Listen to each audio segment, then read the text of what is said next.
Hello guys, welcome to VS Educational Place BPSC 132 book by SV Crazy Hacks।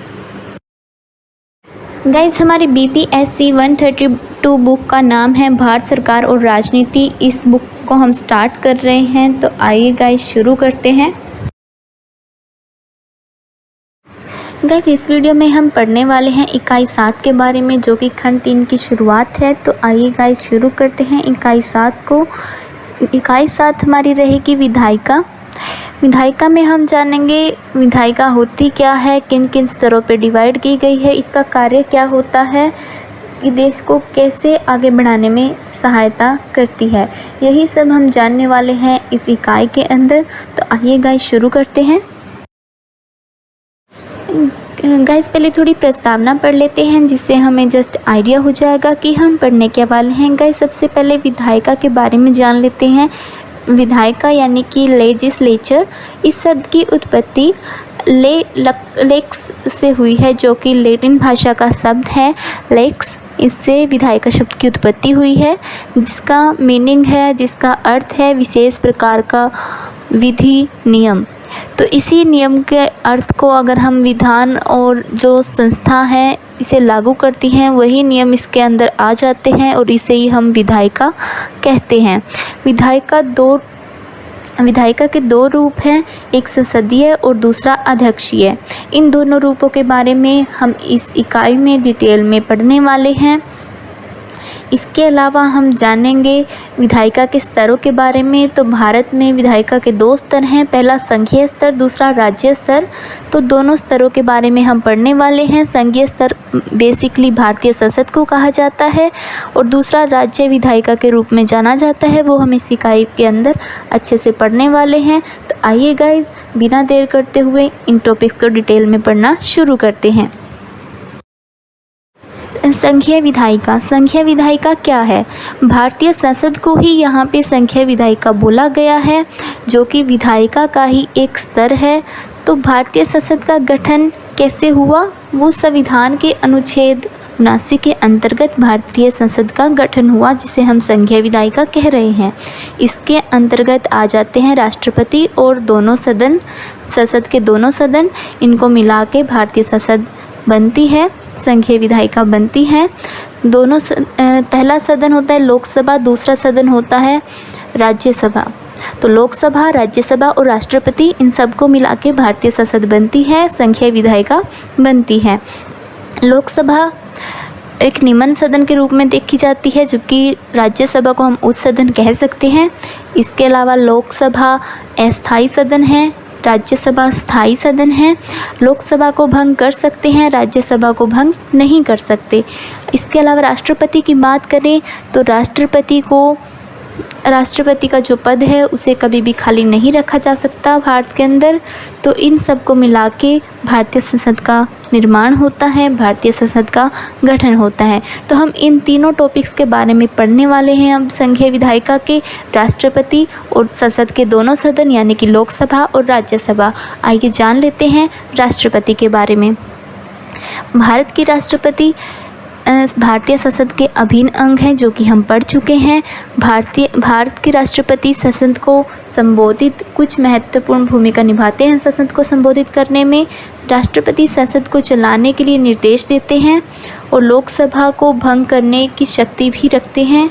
राष्ट्रपति की अनुमति के बिना कोई भी विधायक कानून नहीं बना सकते, कोई भी कानून नहीं बन सकता राष्ट्रपति की अनुमति के बिना।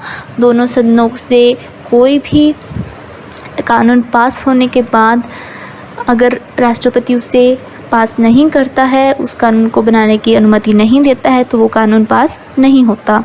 राष्ट्रपति अपनी शक्तियों के द्वारा कानूनों को लागू कर सकता है, हटा सकता है। ये अस्थायी होते हैं, फिर भी ये संसद द्वारा पारित किए गए आदेशों के सम्मान की शक्ति होती है। आदेशों को अप्रूव कर भी सकते हैं, आदेशों को रिजेक्ट कर भी सकते हैं। आगे हम इसी चीज़ को डिटेल में पढ़ेंगे राष्ट्रपति के बारे में 8वीं इकाई में। तो आइए नेक्स्ट टॉपिक पे चलते हैं। नेक्स्ट आता है लोकसभा। लोकसभा निम्न सदन है, जिससे कि हम पढ़ चुके हैं। जनता का सदन भी कह सकते हैं हम इसको, क्योंकि जनता वोट के थ्रू अपने सदस्यों का चुनाव करती है। लोकसभा के सदस्यों का चुनाव करती है जनता। प्रत्यक्ष रूप कह सकते हैं हम इसे, प्रत्यक्ष रूप से चुनती है जनता अपने सदस्यों को चुनाव करके। उसमें ही लोकसभा के सदस्य बनाए जाते हैं जो जनता द्वारा चुने जाते हैं। इसके अंदर ज़्यादा से ज़्यादा 545 सदस्य होते हैं, जिसमें से 530 सदस्य चुनकर आते हैं और 20 सदस्य केंद्रीय शक्ति से चुनकर आते हैं। 2 सदस्य राष्ट्रपति द्वारा नियुक्त होते हैं, जो कि राष्ट्रपति चुनते हैं। इसके अलावा इसका प्रतिनिधित्व भी लोकसभा में ही होता है। जो ये 2 सदस्य आते हैं, ये भी लोकसभा को ही चलाने का काम करते हैं। सीटों का बंटवारा क्षेत्रीय प्रतिनिधित्व के सिद्धांत पर होता है, यानी कि क्षेत्रों में बंटवारा किया गया है। जहाँ पे वोटिंग होती है तो सीटों को वोटिंग के क्षेत्रों के अकॉर्डिंग ही रखा गया है।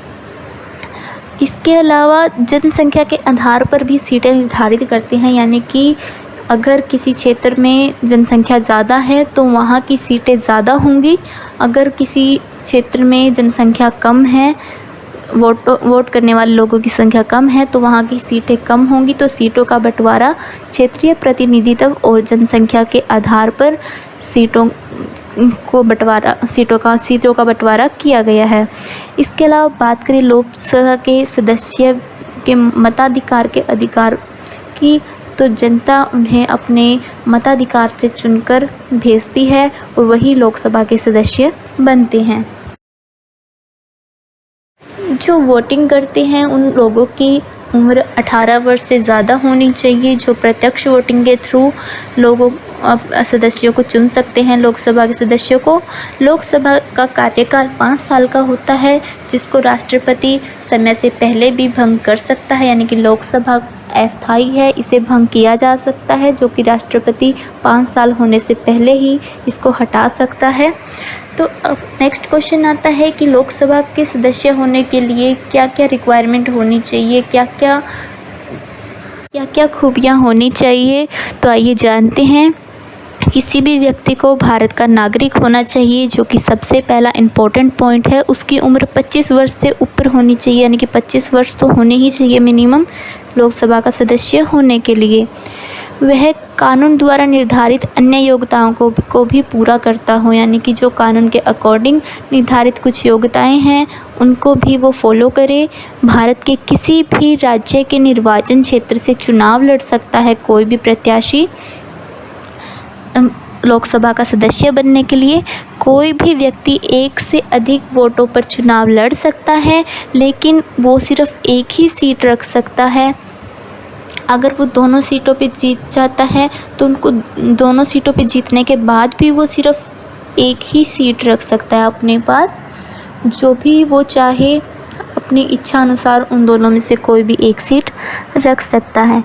यदि कोई भी व्यक्ति राज्य विधानसभा और संसद दोनों का सदस्य चुना जाता है और वह निर्धारित समय पर राज्य विधानसभा को इस्तीफ़ा नहीं देता, तो ऐसी स्थिति में वह अपनी संसद की सदस्यता गंवा बैठता है।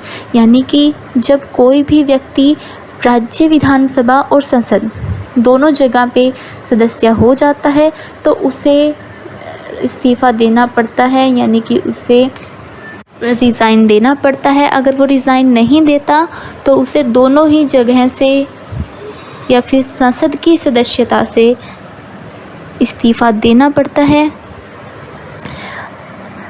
कोई भी व्यक्ति लाभ के लिए पद पर न हो तथा उसे किसी न्यायालय द्वारा पागल या अस्वस्थ घोषित ना किया गया हो, यानी कि शारीरिक रूप से स्वस्थ होना चाहिए, न्यायालय द्वारा पागल या फिर अस्वस्थ घोषित नहीं किया होना चाहिए लोकसभा की सदस्यता के लिए।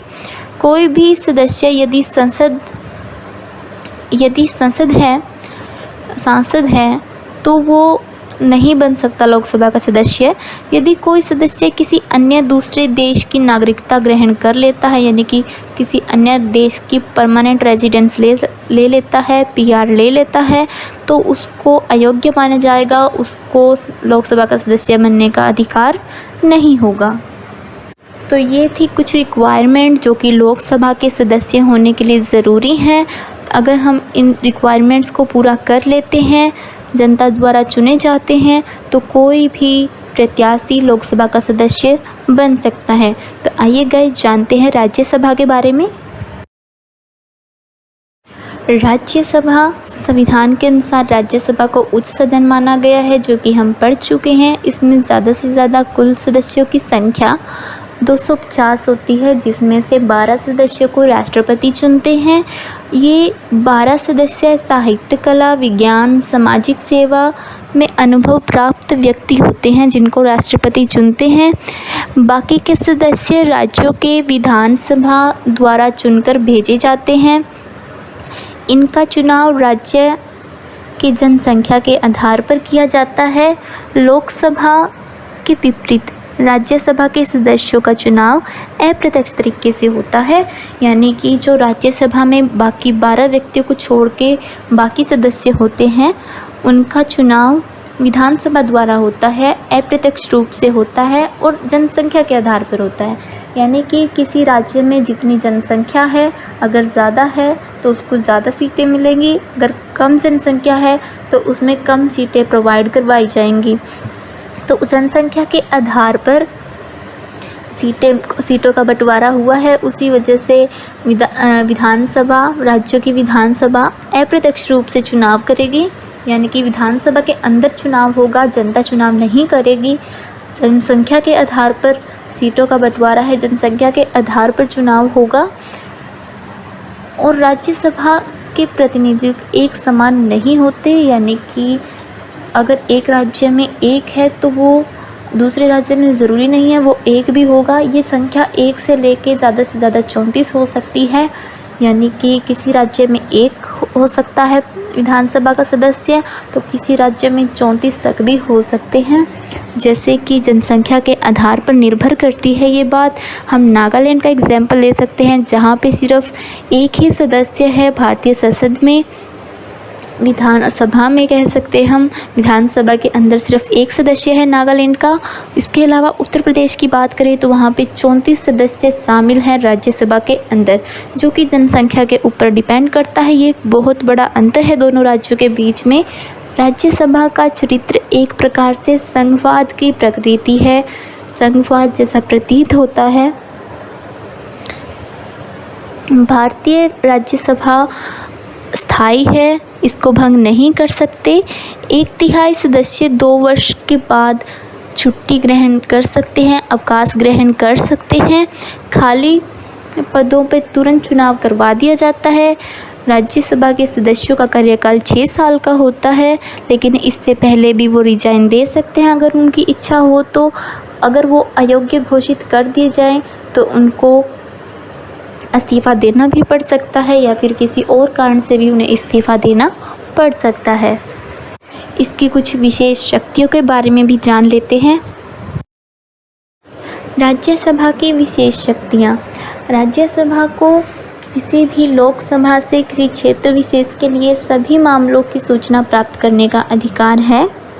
राज्यसभा को मंत्रिपरिषद के विरुद्ध अविश्वास प्रस्ताव पर वोट देने का अधिकार नहीं है। धन विधेयक के मामले में राज्यसभा को ज़्यादा शक्तियाँ नहीं मिली हुई। इसके अलावा विधानसभा ने राज्यसभा में कुछ विशेष शक्तियाँ मिली हुई हैं, जैसे कि राज्य का प्रमुख प्रतिनिधि होने के कारण राज्यसभा को 2 प्रमुख शक्तियाँ मिलती हैं, जो कि संविधान के अनुच्छेद 249 में दी गई है। राज्यसभा कोई भी प्रस्ताव पारित कर सकती है और कानून बना सकती है।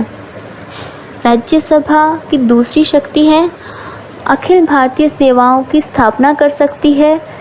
इस प्रकार राज्यसभा भारतीय विधायिका का महत्वपूर्ण हिस्सा बन जाती है।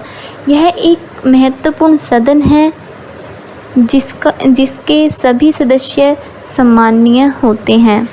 इसे लॉर्ड इंग्लैंड में लॉर्ड सभा की तरह देखा जाता है। पीठासीन अधिकारी।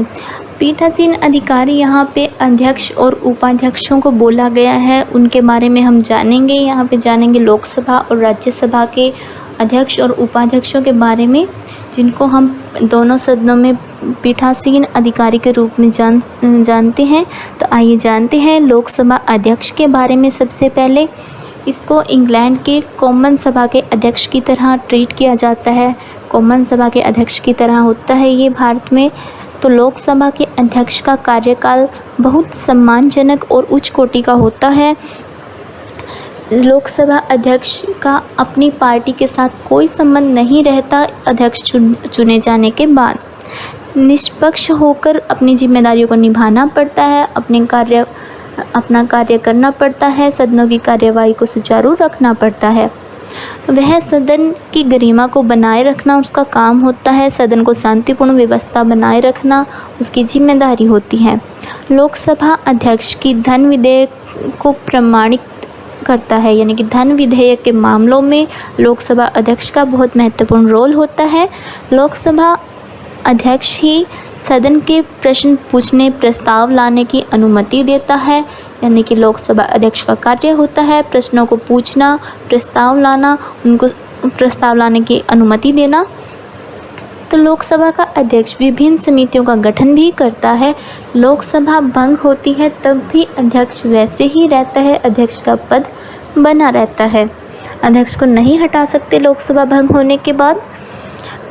लोकसभा अध्यक्ष के कार्य को कोई भी चुनौती नहीं दे सकता। उसका वेतन और भत्ता संसद की निधि तय करती है, यानी कि लोकसभा अध्यक्ष की जो पद है उसको अपने पद से कोई नहीं हटा सकता, क्योंकि उसका पद संसद द्वारा बनाया गया है, संसद पे डिपेंड करता है।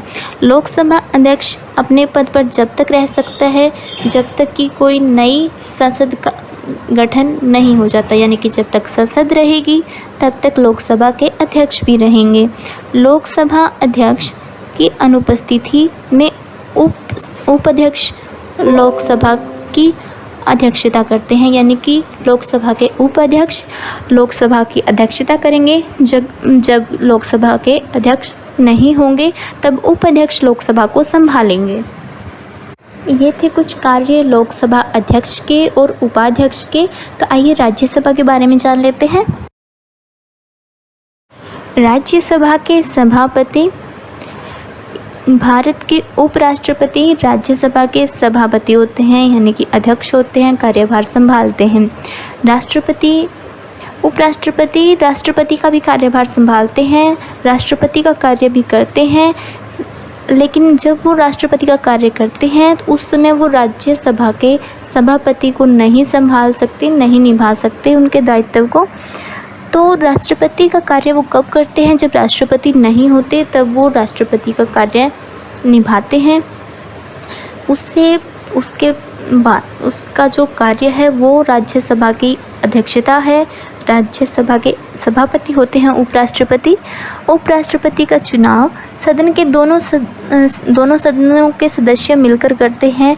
ये गुप्त मतदान के रूप से किया जाता है, जो कि सिंगल ट्रांसफरेबल मत प्रणाली द्वारा किया जाता है।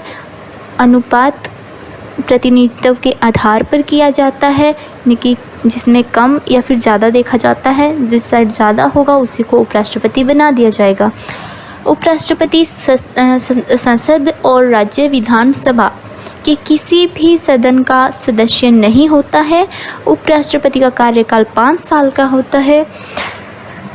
उसका कार्यकाल उसके पद ग्रहण वाले दिन से, यानी कि जिस दिन वो अपना पद ग्रहण करता है उसी दिन से उसका कार्यकाल शुरू हो जाता है। वे इच्छा से अपने पद से इस्तीफ़ा दे सकते हैं, यानी कि उनका जब जी करे, जब भी किसी रीज़न से उनको देना हो तो वो इस्तीफ़ा दे सकते हैं। फिर भी उन्हें राज्यसभा के सदस्यों द्वारा बहुमत के प्रस्ताव से हटाया जा सकता है, जिसमें लोकसभा की स्वीकृति भी ज़रूरी है। सभापति राज्यसभा के सभापति के कार्य एवं शक्तियाँ लोकसभा के अध्यक्ष की तरह ही होती हैं।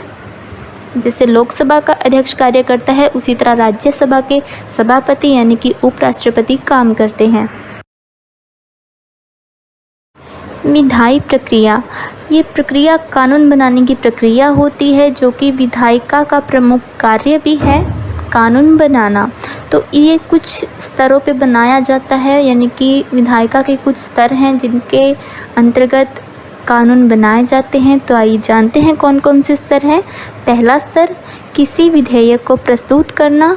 यह प्रमुख कानून को इंगित करता है, यानी कि जो कानून बनाना है उसको पहले प्रस्तुत करना सदनों के सामने। सदनों के सामने हम प्रस्तुत करेंगे, प्रस्ताव लाएंगे कि ये कानून बनाना चाहते हैं। फिर उसको उसके ऊपर दो प्रकार के विधेयक होते हैं, साधारण विधेयक, दूसरा धन विधेयक। तो इन दोनों के ऊपर दोनों सदनों की मंजूरी होना ज़रूरी है। उसके बाद राष्ट्रपति की मंजूरी होना ज़रूरी है। उसके बाद ही ये कानून बनने के लिए तैयार होगा, लेकिन उसके बाद ये दूसरे चरण में चला जाएगा, यानी कि पहले स्तर पर विधेयक को प्रस्तुत करते वक्त कोई बहस नहीं होगी। जो सदस्य विधेयक को प्रस्तुत करेंगे उनसे ही विधेयक की जानकारी ली जाएगी। यदि विधेयक इस स्तर पर विरोध होता है तो विरोध करने वाले सदस्यों को विरोध के कारण बताने की अनुमति देते हैं और उसके बाद उसके ऊपर वोटिंग होती है। सदनों के पक्ष में मत आता है तभी जाकर इस सदन में प्रस्तुत किया जाता है और यह अगले स्तर पर भेजा जाता है। अगर ये यहाँ पे अगर इसको स्वीकृति मिल जाती है पहले स्तर पर, तभी इसको अगले स्तर पर भेजा जाएगा। राष्ट्रपति के पास मंजूरी के लिए भेजा जाता है जब ये दोनों सदनों के पास से मंजूरी लेकर चला जाता है। दूसरे स्तर पर 4 विकल्प यानी कि 4 ऑप्शन होते हैं, चारों में से कोई एक कंडीशन हो सकती है। पहली कंडीशन, इसके प्रस्तुत होने के बाद इसको पास कर देते हैं, मान लिया जाता है इस कानून को। दूसरा, इसे सदन की चयन समिति के पास भेज दिया जाता है। तीसरा, इसे दोनों सदनों की संयुक्त समिति को भेजा जा सकता है। चौथा, इसे जनता की राय के लिए भेजा जा सकता है, जनता से जन बहुमत के लिए भेजा जा सकता है। प्रथम 3 विकल्पों को यानी कि पहले 3 विकल्पों को हमेशा अपना लिया जाता है, बहुत नॉर्मल सी बात है। अंतिम जो विकल्प है चौथा, जनता के पास भेज जाना, ये तब होता है जब विधेयक के खिलाफ जन आंदोलन हो सके या फिर विवाद होने की स्थिति पैदा हो जाए। मोस्टली पहला अपना लिया जाता है, इसे मोस्टली मान लिया जाता है। यदि विधेयक को संसद की चयन समिति के पास भेज दिया जाता है तो उस पर चर्चा होने के बाद इसकी रिपोर्ट सदन को प्रस्तुत कर दी जाती है। रिपोर्ट के बाद उस विधेयक में संशोधन स्वीकार किए जाते हैं और काफ़ी समय खर्च होता है इसमें। इस प्रकार विधेयक पूरे तरह से तैयार हो जाता है और उसी सभी प्रक्रिया पूरी हो जाती है। और तीसरे स्तर में हम आ जाते हैं। अब तीसरे स्तर में क्या होता है, विधेयक प्रभारी विधेयक को पारित करने के लिए आगे बढ़ाता है। इस स्तर पर विधेयक पर चर्चा होती है, इसमें कुछ औपचारिक संशोधन स्वीकार किए जाते हैं। जब सारे संशोधन बंद हो जाते हैं तो विधेयक उस सदन में पारित होता है और इसे प्रस्तुत किया जाता है, यानी कि संशोधन बंद हो चुके हैं, अब कोई भी संशोधन नहीं होगा, कोई भी चेंज नहीं होगा और इसे फाइनली सदन में भेज दिया गया, संसद में प्रस्तुत कर दिया गया है। उसके बाद इस विधेयक को दूसरे सदन में भेज दिया जाता है। पहले सदन में प्रस्तुत किया गया, अब दूसरे सदन में प्रस्तुत कर दिया गया है। दूसरे सदन के पास जाते ही इसे फिर से वही प्रक्रिया से गुजरना पड़ेगा जिसे पहले सदन में अपनाई गई थी। इस सदन में 3 विकल्प होंगे, यानी कि 3 ऑप्शन होंगे, उसमें 4 ऑप्शन थे। या तो विधेयक इसे ऐसे कि ऐसे पारित कर देंगे, मान लेंगे, या फिर इस विधेयक को पूरी तरह से खारिज कर देंगे, यानी कि बिल्कुल नहीं मानेंगे। इसमें संशोधनों के लिए वापस से भेज देंगे सदन के पास, मूल सदन के पास। और तीसरा हमारा रहेगा इस विधेयक के ऊपर कोई भी कार्यवाही न करना, यानी कि बिल्कुल ही बंद कर देना, कोई कार्यवाही नहीं होगी। यदि 6 महीने के अंदर इस पर कोई निर्णय नहीं लिया गया तो इसे निरस्त माना जाएगा, यानी कि अगर 6 महीने तक इसके ऊपर कोई भी कार्यवाही नहीं हुई तो इसको खारिज कर दिया जाएगा। ये होगा तीसरे स्तर पर। यदि दोनों सदनों की सहमति नहीं है तो राष्ट्रपति दोनों सदनों की संयुक्त बैठक बुलाता है और इसके ऊपर विवादित प्रावधानों को देखता है। साधारणतः बहुमत द्वारा इसको जारी किया जाता है या खारिज कर दिया जाता है। यह प्रक्रिया सदन में मौजूद सदस्यों के वोटिंग द्वारा होती है। अंत में जब विधेयक दोनों सदनों द्वारा पारित कर दिया जाता है तो लोकसभा अध्यक्ष के हस्ताक्षर होते हैं, उसे राष्ट्रपति अनुमति देते हैं और इस विधेयक का आखिरी स्तर होता है।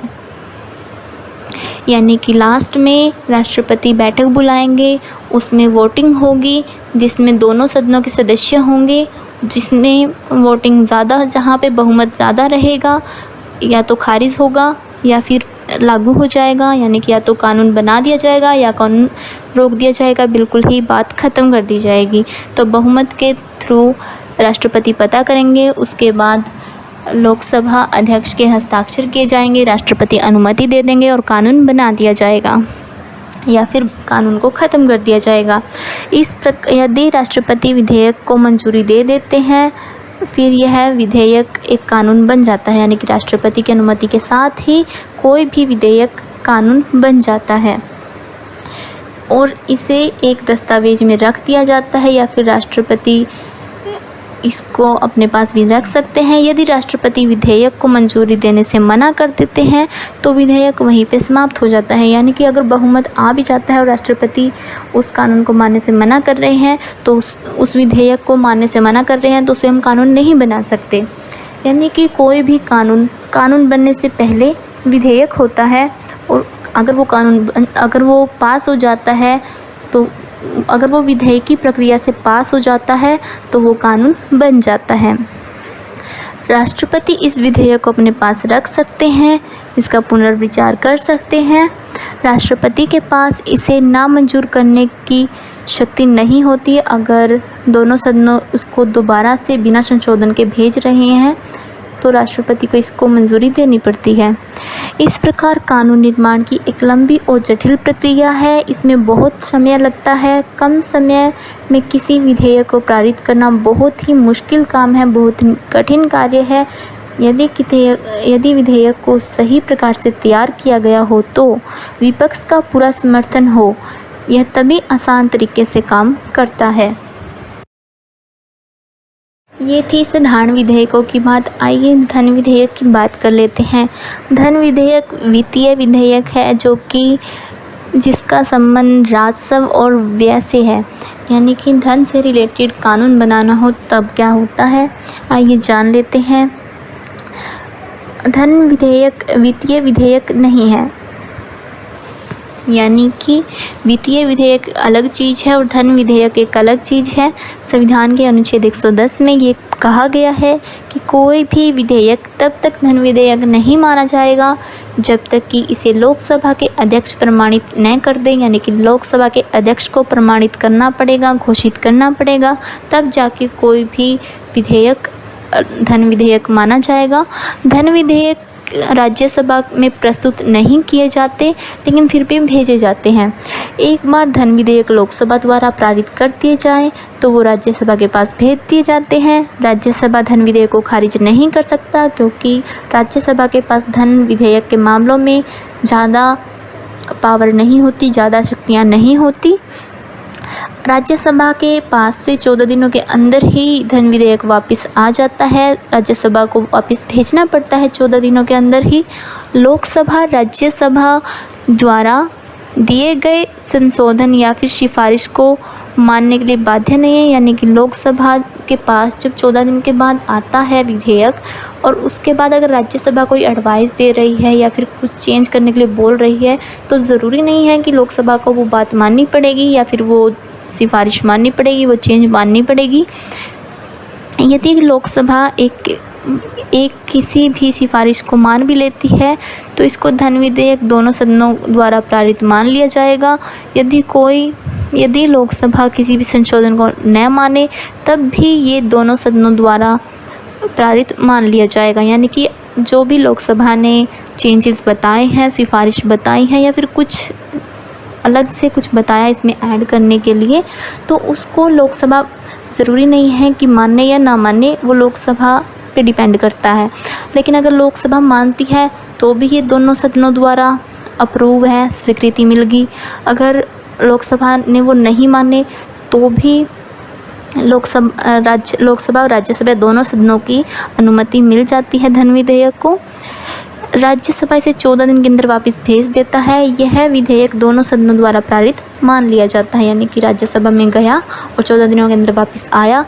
इससे ही दोनों सदनों के अंदर ये पारित मान लिया जाएगा और इसे ही हम यहाँ पे धन विधेयक मान रहे हैं, जो कि लोकसभा द्वारा प्रमाणित किया गया है, लोकसभा के अध्यक्ष द्वारा प्रमाणित किया गया है कि यह धन विधेयक है।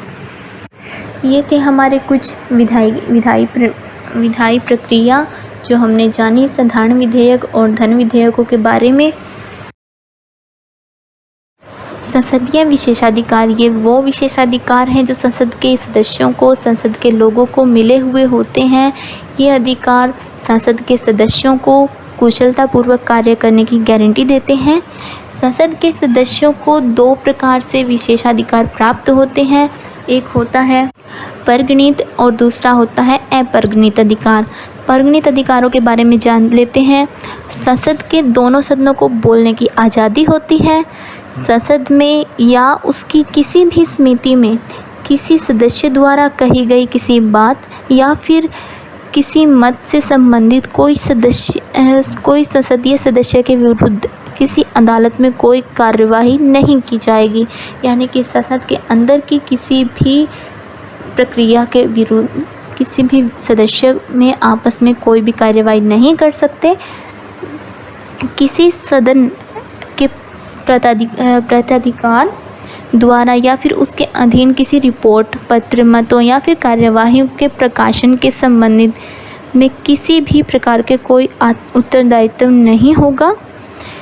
किसी भी दीवानी मामलों में गिरफ्तार होने से छूट मिलती है कि यदि सत्र चल रहा है और उसमें 40 दिन पहले या फिर 40 दिन बाद तक गिरफ्तारी पर रोक होती है। किसी भी कोर्ट में गवाह के रूप में छूट मिलती है। और इसके अलावा अगर बात करें अपरगणित अधिकारों के बारे में, तो इसमें कोई भी सदस्य किसी भी सदन की अवमानना करता है तो उसे संसद को यह शक्ति है कि वो उसके विरुद्ध कड़ी कार्रवाई कर सकता है। यानी कि अगर कोई भी सदस्य संसद की अवमानना करता है, संसद की अवहेलना करता है, तो उसके विरुद्ध कोई भी कार्रवाई कर सकता है संसद। ये संसद का अपरगणित अधिकार है। कार्यपालिका पर नियंत्रण के संसदीय उपाय। संसद का एक महत्वपूर्ण कार्य होता है कार्यपालिका पर नियंत्रण रखना। यानी कि अभी हमने जाना था कि कानूनों का निर्माण करना, जो कि संसद का प्रमुख कार्य है। इसके अलावा एक इम्पोर्टेंट कार्य रहता है कार्यपालिका पर नियंत्रण रखना। संसद की कार्यवाही के कुछ महत्वपूर्ण नियम हैं। पीठासीन अधिकारियों के प्रश्नकाल के निर्देश देते हैं। प्रश्न पूछना किसी भी सदस्य का संसदीय अधिकार होता है। प्रश्न पूछने पर किसी भी के पीछे किसी भी सदस्य का उद्देश्य प्रशासनों की कमियों को बताता है तथा सरकार को सही नीतियां अपनाने पर मजबूर करता है। यह नीति पहले से ही बनी होती है और उसमें उचित संशोधन करने होते हैं। यदि किसी सदस्य अपने प्रश्नों के उत्तर से संतुष्ट नहीं होता, तो वह पीठासीन अधिकारी को जनता के हित अपना प्रश्निष्ट मानकर उस पर चर्चा करने की मांग कर सकता है। पीठासीन अधिकारी की अनुमति से संसदीय मंत्री किसी महत्वपूर्ण मुद्दे पर जवाब मांग सकते हैं।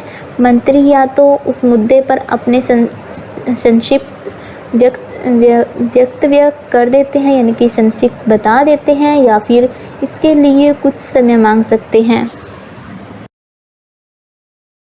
स्थगन प्रस्ताव के माध्यम से किसी महत्वपूर्ण मसले की ओर इशारा करते हैं जो कि देश के लिए काफ़ी गंभीर होते हैं, और ये स्थगन प्रस्ताव को पारित करने का आशय सरकार की निंदा करना होता है। इसके अतिरिक्त संसद अन्य समितियों के माध्यम से भी कार्यपालिका पर नियंत्रण रखता है। हम कुछ समितियों के बारे में पढ़ेंगे, जैसे कि संसदीय समिति।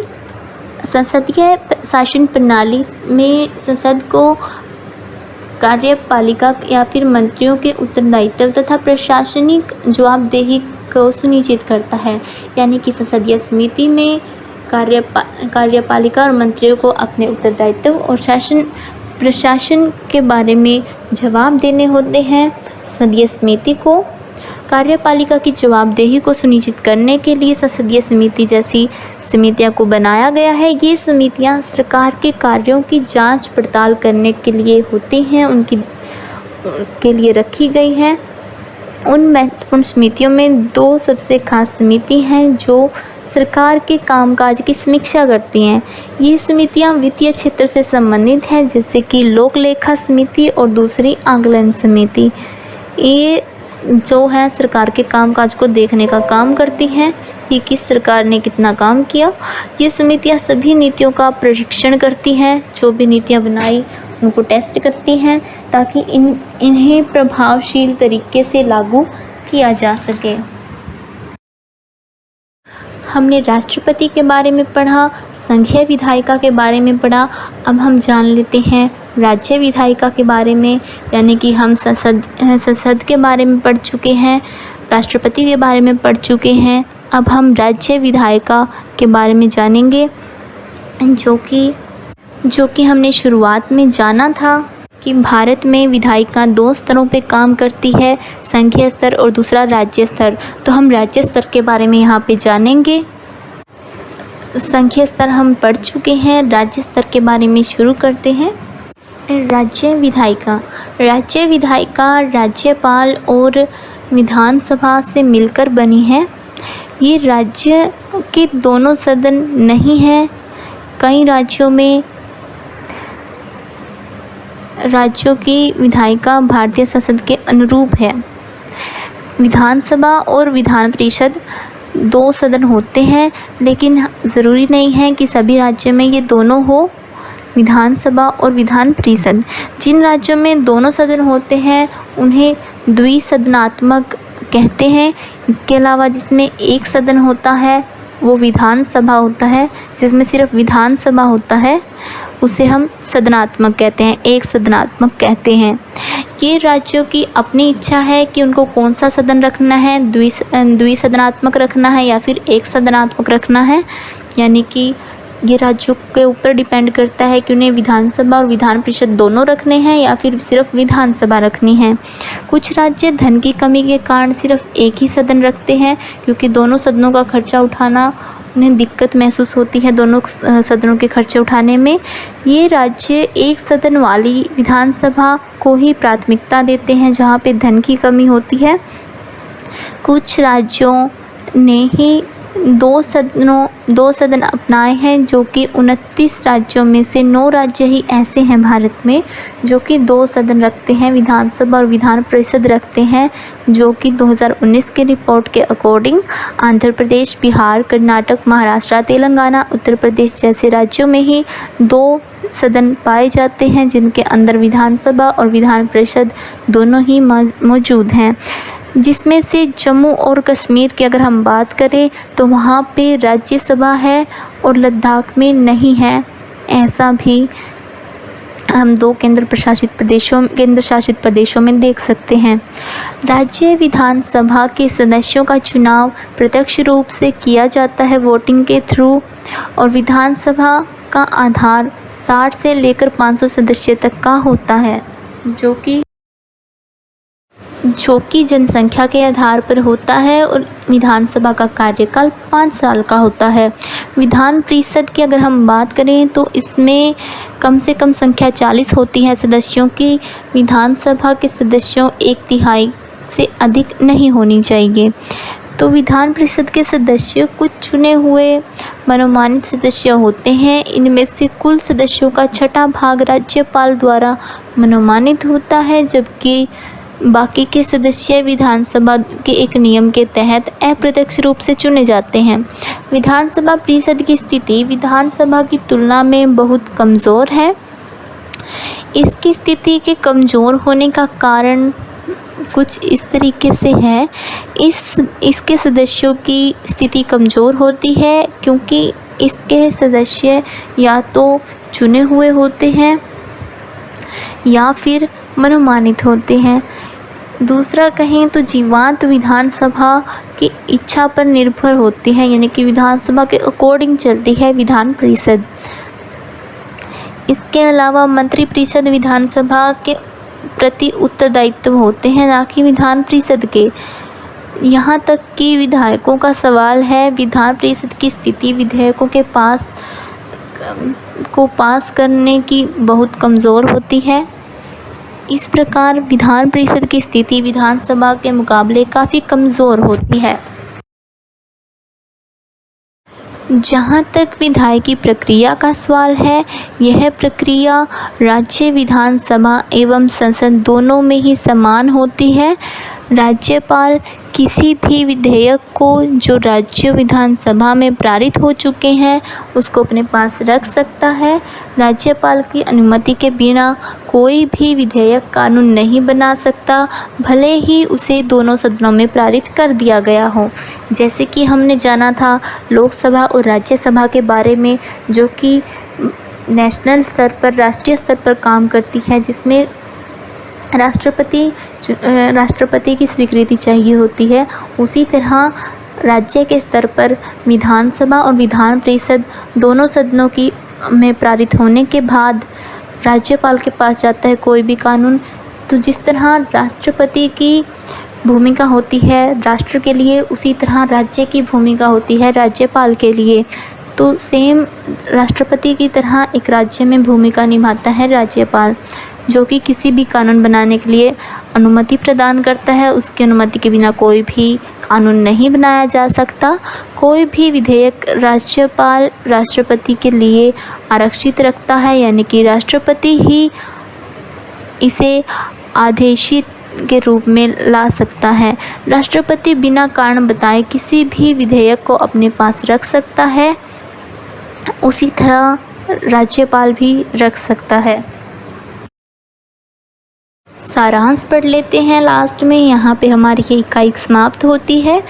भारतीय संसद हमारे देश में सर्वोच्च कानून बनाने वाली संस्था है, जो कि जिसका इतिहास बहुत ही लंबा है। हमारी संसद राष्ट्रपति, लोकसभा, राज्यसभा, इन सब से मिलकर संसद का निर्माण होता है। भारतीय संसद का गठन होता है इन तीनों से मिलकर। हम इन तीनों को बहुत अच्छी तरीके से पढ़ चुके हैं। संसद का प्रमुख कार्य कानून बनाना है, कार्यपालिका को नियंत्रित करना है, मंत्रिपरिषद को उत्तरदायी बनाना है ताकि नीतियों को लागू कर सके। इसके अलावा अगर हम बात करें संसद मंत्रिपरिषद की आलोचना भी कर सकती है कि वो कार्य ठीक नहीं कर रहे। संसद को संविधान में संशोधन करने की शक्ति मिली हुई है। यह राष्ट्रपति के ऊपर महाभियोगी भी लगा सकती हैं। सरकार का अंकुश लगाने के लिए संसद के पास कई विकल्प होते हैं, जैसे कि प्रश्नकाल, स्थगन प्रस्ताव, ध्यानाकर्षण प्रस्ताव इत्यादि। बजट पारित करना संसद का सबसे महत्वपूर्ण कार्य है। संसद सरकार के कार्यों की जांच करने के भी अवसर प्रदान करती रहती है। तो ये थी गाइस हमारी 7वीं इकाई, जिसमें हमने विधेयक यानी कि भारतीय संसद के बारे में जाना। तो भारतीय संसद के तीनों पार्ट हमने बहुत अच्छे से पढ़े, जो कि राष्ट्रपति, लोकसभा, राज्यसभा। हमने ये तीनों ही पार्ट बहुत अच्छे से कर लिए हैं। उम्मीद है आपको अच्छे से समझ आ गए होंगे। Thank you for watching. Please guys like, subscribe and share. Have a nice day.